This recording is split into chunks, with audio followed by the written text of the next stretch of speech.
The Marine Mammal Rescue Center has been called in for a case of entanglement of a Steller sea lion at Fanny Bay. There have been many reports of garbage and plastic debris entangling the Steller sea lions in the last week here at Fanny Bay.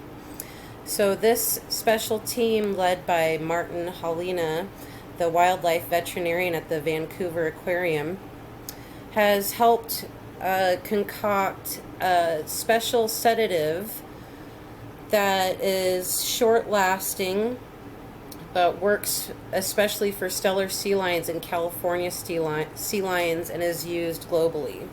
So once they go out into the field after the report of entanglement, they must relocate the injured mammal, in this case a female Steller sea lion, and then at a comfortable, safe distance, they shoot the dart gun, giving her the sedative.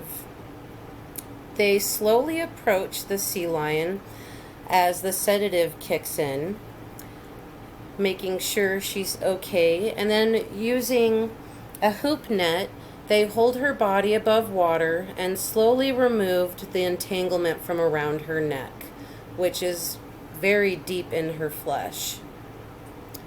Very shortly afterwards, the sedative wears off, and they just try to make sure that they see her eyes being aware and that she's able to swim away.